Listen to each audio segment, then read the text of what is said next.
Did you ever wonder what happens in the mind of someone who seems emotionally distant when they suddenly realize what they've lost?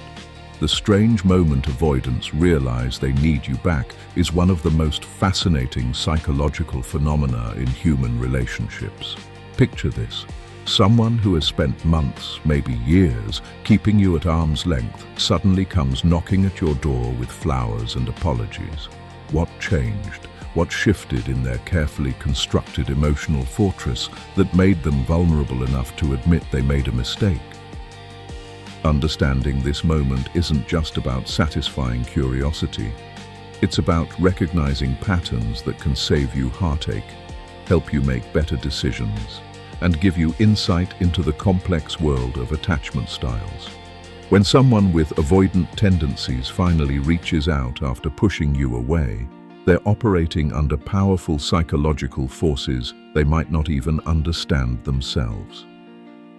These forces include something called the peak end rule, where people judge experiences based on their peak moment and how they ended, and loss aversion, the tendency for the pain of losing something to feel twice as powerful as the pleasure of gaining it. Think of Joe Goldberg from the Netflix series You. His obsessive behavior often kicks in strongest after he's lost someone, not while he has them. The psychology behind this realization moment reveals everything about how avoidant minds work and why timing matters so much in these situations. If you want to better understand someone's attachment style, see the link in the description to one of the most popular books on attachment theory. There once was a brilliant software engineer named Marcus who had perfected the art of emotional distance. He dated Sarah for 8 months, always keeping one foot out the door. When Sarah planned weekend trips, Marcus found work emergencies. When she mentioned meeting his family, he'd changed the subject to her career goals. Sarah felt like she was dating a ghost who appeared just long enough to remind her he existed, then vanished again. Eventually, Sarah grew tired of the emotional breadcrumbs and ended things on a Tuesday evening in March. Marcus felt relieved. Finally, no more expectations, no more pressure, no more someone wanting more than he was willing to give. For 3 weeks, Marcus enjoyed his freedom. He worked late without explaining himself to anyone. He made plans with friends without checking in. He felt like he could breathe again. But then something curious happened. Marcus began having dreams about Sarah. Not romantic dreams, but ordinary moments. Her laugh when she watched funny movies, the way she organized his chaotic kitchen, how she listened when he talked about his difficult childhood. These weren't the intense, overwhelming moments that had scared him away. They were the quiet, comfortable ones he hadn't even realized he valued. The peak end rule began working on his memory. Instead of remembering the anxiety he felt when Sarah wanted more commitment, his brain focused on the peak positive moments and how abruptly everything ended. Suddenly, the relationship looked completely different in his rearview mirror. The pressure he'd felt seemed manageable compared to the emptiness in his apartment. Loss aversion kicked in with full force. The pain of losing Sarah's presence felt enormous, while the benefits of having space felt small and hollow. Like Blair Waldorf from Gossip Girl, who often realized what she'd lost only after watching Chuck Bass walk away, Marcus discovered that losing someone creates a clarity that having them never did. Marcus started finding excuses to drive past Sarah's favorite coffee shop. He checked her social media obsessively. When he saw photos of her looking happy with friends, loss aversion hit him like a freight train. The fear that she might be moving on, that this loss might become permanent, triggered something primal in his avoidant system. This wasn't love calling him back, it was panic. The same mechanism that had made him pull away was now making him want to return, but with opposite energy. After 2 months of this internal torture, Marcus showed up at Sarah's door with roses and a speech about making mistakes. When someone with avoidant attachment suddenly realizes they need you back, your response matters more than you might think. First, Recognize that this moment isn't necessarily about genuine emotional growth or sudden clarity about love. It's often about loss aversion and the peak-end rule playing tricks on their memory. They're not remembering the relationship accurately. They're remembering a highlight reel with the difficult parts edited out.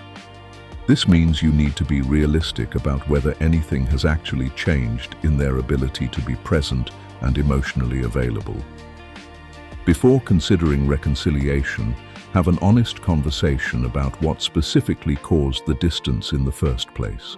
Ask direct questions about their fears, their patterns, and what they think will be different this time. Someone truly ready to change will have concrete answers and a plan for addressing their avoidant tendencies. They'll acknowledge the specific ways their behavior hurt you, not just offer vague apologies about making mistakes. Like Emily Cooper from Emily in Paris, learning to navigate complex relationship dynamics, you need to distinguish between someone who's genuinely evolved and someone who's simply experiencing temporary panic about loss. Set clear boundaries about what reconciliation would look like. Don't accept breadcrumbs disguised as grand gestures. If they want you back, they need to demonstrate consistent emotional availability over time, not just in the dramatic moment of realization. This means regular communication, making plans and keeping them, and being willing to discuss difficult topics without disappearing again. Watch their actions over weeks and months, not just their words in the moment of panic. Remember that loss aversion works both ways. Just as they're feeling the pain of losing you more intensely than they felt the pleasure of having you, you might be minimizing the pain you experienced during the relationship and magnifying the good moments. Write down the specific instances when their avoidant behavior hurt you. Keep this list handy when you're tempted to romanticize the past or rush back into familiar patterns.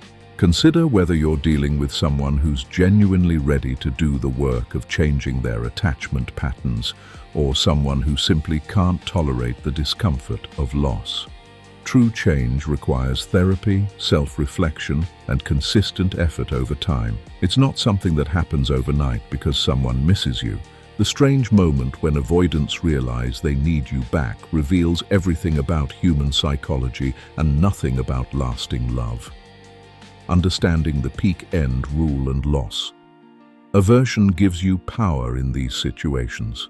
The power to see clearly instead of getting swept up in the drama of their realization. Remember that genuine change happens slowly and quietly, not in grand gestures and desperate midnight phone calls. When someone comes back after pushing you away, their timing tells you everything about their motivations. Are they returning because they've genuinely grown and addressed their fears, or because loss aversion has made their comfortable distance feel unbearably empty? The answer determines whether you're looking at a real opportunity for connection or just another cycle of the same painful pattern. Your worth isn't determined by someone else's ability to recognize it, and your love isn't more valuable because someone almost lost it. True partnership requires consistent emotional presence, not just dramatic realizations during moments of loss. Trust yourself to know the difference and choose connections that honor your need for genuine intimacy, not just someone else's need to avoid the pain of loss.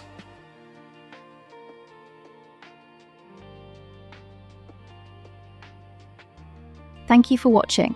If you want to learn how to better understand avoidance, relationships, and psychological biases, then subscribe to our channel, because you deserve beautiful relationships.